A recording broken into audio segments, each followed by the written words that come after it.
Enem 2019, uma questão sobre espaço rural brasileiro. Localizada a 160 quilômetros da cidade de Porto Velho, capital do estado de Rondônia, nos limites da reserva extrativista Jaci-Paraná e terra indígena Caripunas, o povoado de União Bandeirantes surgiu em 2000, a partir de movimentos de camponeses, madeireiros, pecuaristas e grileiros que, à revelia do ordenamento territorial e diante da passividade governamental, demarcaram e invadiram terras na área rural, fundando a vila. Atualmente, constitui-se na região de maior produção agrícola e leiteira do município de Porto Velho, fornecendo inclusive alimentos para a hidrelétrica de Giral. Gente, esse texto tem muitos elementos aqui importantes de lembrar o que é, né?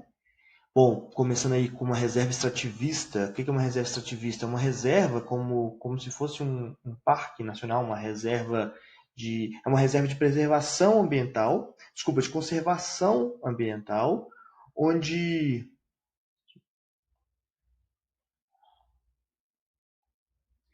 Enem 2019, uma questão sobre espaço rural brasileiro. Aí o texto fala: localizada a 160 quilômetros da cidade de Porto Velho, capital do estado da Rondônia, nos limites da reserva extrativista Jaci-Paraná e terra indígena Caripunas, o povoado de União Bandeirantes surgiu em 2000, a partir de movimentos de camponeses, madeireiros, pecuaristas e grileiros que, à revelia do ordenamento territorial e diante da passividade governamental, demarcaram e invadiram terras na área rural, fundando a vila. Atualmente, constitui-se na região de maior produção agrícola e leiteira do município de Porto Velho, fornecendo inclusive alimentos para a hidrelétrica de Giral. Gente, esse texto tem bastante conceito, bastante elemento importante de dar uma revisada, né? Começar por uma reserva extrativista. O que é uma reserva extrativista? É uma reserva de conservação ambiental, na qual se objetiva, o objetivo é conservar o meio ambiente, conservar a biodiversidade, porém permite o uso de alguns dos seus recursos para extração, para o agroextrativismo de alguns povos, de algumas territorialidades locais, desde que se fundamentando nos princípios da sustentabilidade, certo? Terra indígena é uma terra, feita pela razão histórica de ocupação daquela terra pelos povos nativos, que protege, de qualquer tipo de ameaça que pode haver, para eles. Mas também nós temos aí movimento de camponeses que é também entendido como agricultura familiar, que é uma constituição de uma organização social de produção de alimentos, mas também de reprodução de vida, produzindo o próprio alimento, para o autoconsumo, em pequenas propriedades. Mas aí também tem os madeireiros, que são as grandes empresas de extração de madeira. Também temos aí os pecuaristas, que são aqueles que criam, gado, principalmente para exportação dessa carne, o que também leva ao desmatamento da região. E os grileiros. Esses grileiros também é um nome que se dá para aqueles que, de certa forma, tomaram as terras sem ter comprado. Tomaram as terras, invadiram terras sem ter comprado. O grileiro vem a partir de uma técnica muito antiga que se fazia com grilos, o animal grilo, que você fazia a escritura do terreno, colocava numa caixa com grilos para envelhecer, parecia que o papel estava envelhecido, para depois mostrar que aquela terra era sua. Era uma forma de você fraudar um documento para poder tomar uma terra para você. Hoje em dia, o grileiro já funciona de outras várias formas, mas no final é você roubar terras, fraudando documentos ou de outras formas também, nos cartórios, para dizer que tal terra pertence a você.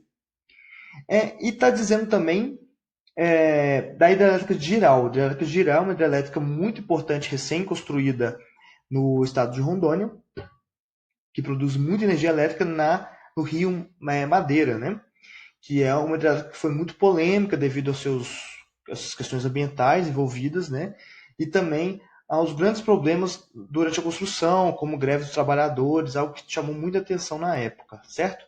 Mas está dentro daquele conjunto de hidrelétricas que tem sido destinada, né, a construção, os investimentos têm sido destinados para a região norte, para a produção de energia elétrica a partir dos rios da região. Bom, está falando aí sobre uma vila que foi constituída por tantas, né, tantos elementos aí, né, tantos tipos de atividade econômicas, né?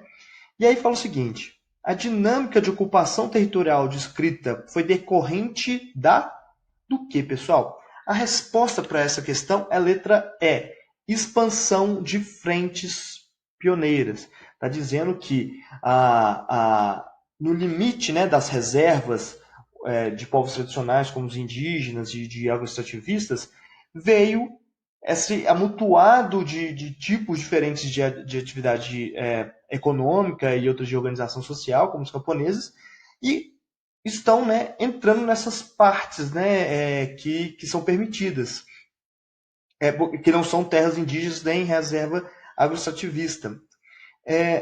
E aí, o que significa isso? Né? O que significa essa chegada de uma economia, digamos, integrada, né? De uma agricultura, digamos, integrada ao restante?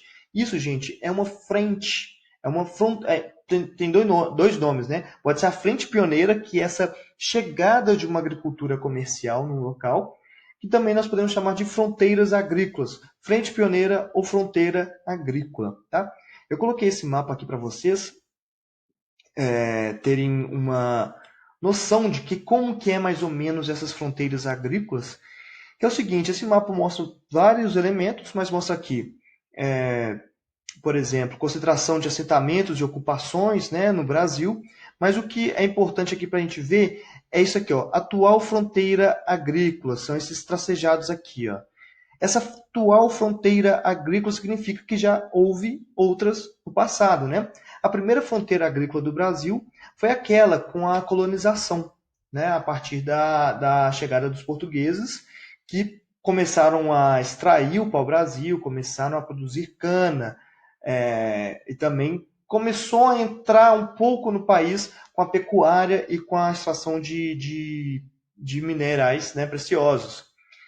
A segunda fronteira agrícola, podemos falar que é durante a década de 70, com a Revolução Verde, quando houve um grande avanço sobre o cerrado, né? Quando descobriram, né? Quando foi usado muito a técnica da calagem, que é colocar cal no latossolo, que é um solo muito ácido, então permitiu produções de grãos com mais eficácia, né, num solo que antes não era bem visto com a sua aptidão agrícola, e isso levou a um desmatamento, né, enorme do cerrado.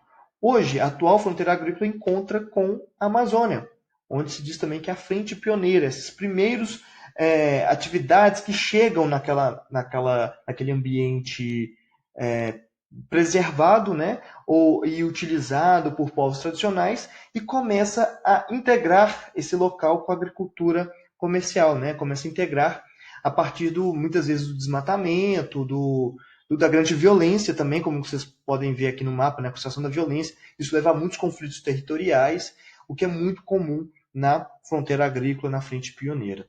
Tá joia, gente? Essa questão é muito interessante porque ela leva muitos elementos que chamam a atenção para dar uma revisada sobre o que é cada um. Tá joia? É isso aí.